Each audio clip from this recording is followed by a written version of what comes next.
my next objection is actually I had in mind. I have it written down as well. Is just what you said. This whole concept of greatness, and I will continue to play devil's advocate here. A being which no greater being can be conceived. It's it's there's there. I would critique it and say, wait a second, maximal greatness, isn't that, aren't you applying a sort of subjective standard of greatness that you could apply any attribute of greatness to this concept of a maximally great being and make it greater or less great based on your own subjective whims of what you would like to see in a being, or maybe your opinion would seem to state or seem to point that a maximally great being would not or would include certain attributes or other attributes. Basically, I would say that the concept of a maximally great being is purely subjective and therefore cannot be at least quantifiable in any sort of practical sense. What would your response be? I think that that's definitely a problem for the laymen of apologetics who don't understand the ontological argument. And I think it's definitely a problem for unbelievers and disbelievers who don't interpret it very well. But I think greatness is pretty well understood by Platonists and what is being implied by greatness here. Greatness, when we're talking about a being that of which none greater can be conceived, we're talking about the ability to fulfill possibility, the ability to do whatever it wants, the ability to complete a task by sheer will. That would be ultimate greatness, or that would be greatness. Greatness is me saying I want to do something, I accomplish my will. That is greatness. It's the fulfillment of a possibility. It's possible for me to jump up and down. Therefore, I have the power to jump up and down. I have the greatness of being capable of jumping up and down. Something simple like that. Whereas the being we're talking about here is capable of all possibility. It completes possibility. In fact, if it did exist, it would define the very idea of possibility itself. So I don't think it's relativistic, this word greatness. We're not talking about perfection in an aesthetic sense. We're not talking about greatness in the sense that we use when we say that some pop music is great, or when we say that playing video games with our friends is great. That's not what we're meaning. We're talking about the philosophical sense of fulfilling possibility. It's true power at its most basic form. So you would say that this concept of greatness would be not based on a subjectivistic standpoint or scale. It's on a scale that refers to superiority of a particular object or being. Is that right? Would that okay? Right. Exactly. To put it most simply, it's just being able to do something.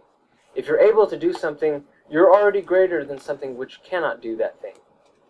Okay. Or superior. Intuitively, superior in a, yeah, it's on a higher level in the hierarchy of existence.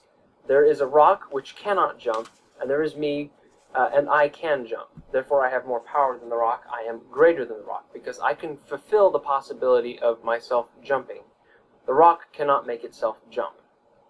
Okay. And likewise, with this being that we're talking about, it would be something which is so great that there is nothing which can fulfill more possibility than it, which by definition really means, implies that it can fulfill any and all possibility. And therefore, a concept of that being would not be able to fulfill any possibilities, whereas that being existing in reality would be able to fulfill all possibilities conceivable. Right, and that makes it greater. Exactly. Okay. And that's the intrinsic modus ponens of the argument. It's an argument from the impossibility of the contrary. It's impossible for a being than of which none greater can be thought to exist, to not exist actually, because said imaginary being cannot do anything. It's acausal, which really means that it's unfathomably inferior, whereas this being, which is actual and yet can, quote-unquote, fulfill all possibility, is unfathomably great. And I use unfathomably in a very colloquial sense, Yeah. obviously. Yeah. But you see the problem here. If this being, than of which no greater can be thought to exist, is only a possibility, it's only this concept, this understanding, it's only an ontic potentiality, then there's a contradiction. It would be a violation of logic, and that's simply impossible. Excellent, excellent. Well, that definitely actually makes a lot of sense to me, to be honest. That actually really fixed some problems I had with the ontological. At least makes it a lot more plausible to me. Now, I'm going to start playing devil's advocate again here, which is something I've been kicking around for a while, and I'm still uneasy about. And I'd like to see what you would say to this objection before we move on to the final version of the ontological, Plantinga's famous modal ontological. But first, I would like to propose this, that the ontological argument is no more than sort of a paradoxical quirk in logic or reasoning. And I'll give an example.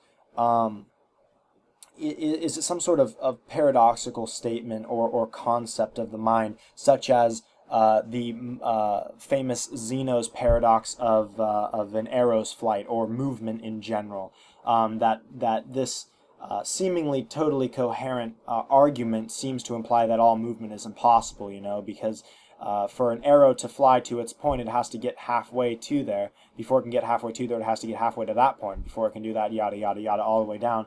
Ergo, the arrow never moves. Ergo, movement of any sort is impossible. And obviously, Zeno's paradox can be understood as a misunderstanding of time and space itself, as well as some other things. But could it be posited that that the ontological argument it's resulting in the seeming proof of a maximally great being existing not only as a concept but also in reality, would simply be sort of a quirk per se of reasoning, or some sort of misunderstood paradox of reasoning, such as Zeno's paradox. So while it seems to prove something totally logically, really it doesn't, because of some misinterpretation or misunderstanding in reasoning or in something of that sort. What would you say to that? Well, as with any equivocational paradox, that would all depend on the definitions of the words used. So, for instance, if I say, my dog smells, and someone replies, oh yes, it's very stinky, there's an easy to see joke going on here, because it could be taken that when I say my dog smells, he's sniffing the air, for scent, versus he has an odor that is undesirable. Unpleasant. Right. He's stinky. So, but I don't think that sort of paradox, that sort of problem can be applied here. We understand too distinctly what is meant by a being that of which nothing greater can be thought. We're talking about something which is so high of order, so superior. We're talking about an entity. We know what an entity is, that can do anything. Well, that's probably the simplest thought that's ever been formed besides existence itself. It's an extremely simple thought. Its only contingents are knowing about existence, which is intrinsic, and knowing about possibility, which is also intrinsic to self-existence and knowledge and any sort of intelligence. So I don't think that it can be a slip-up of equivocation or some definitional problem, some misinterpretation of reality. I don't think that's true. It's definitely not a problem of logic. The ontological argument is a very safe entailment.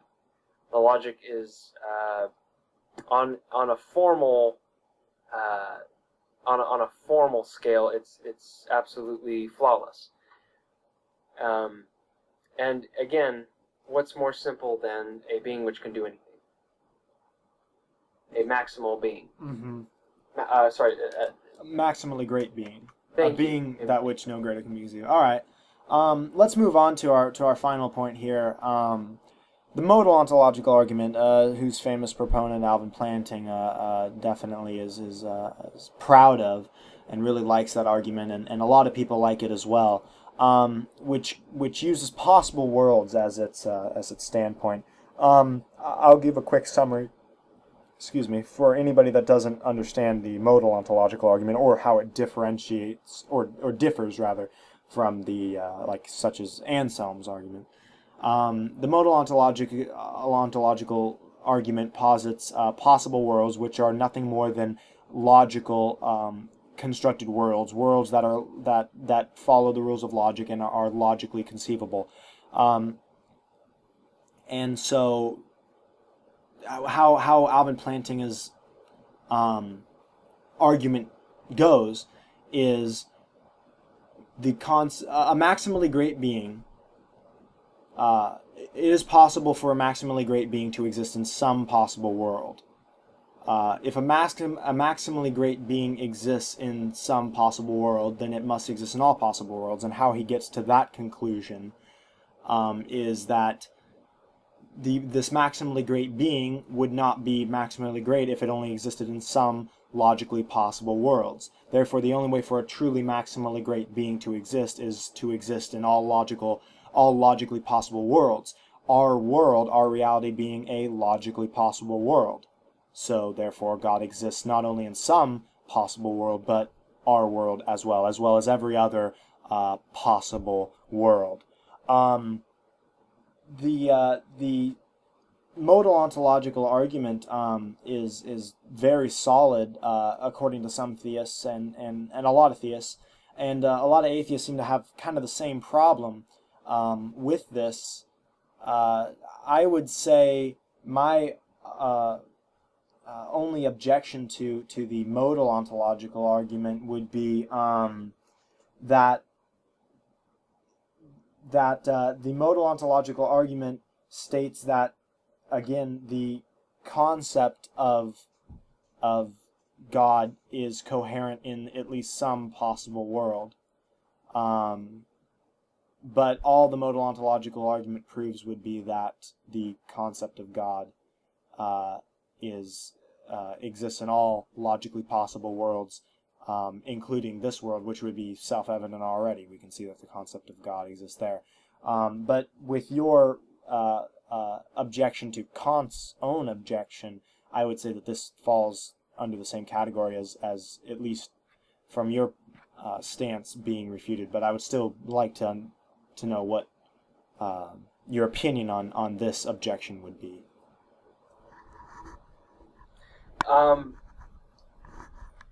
Well, let's see here. With the objection to Kant,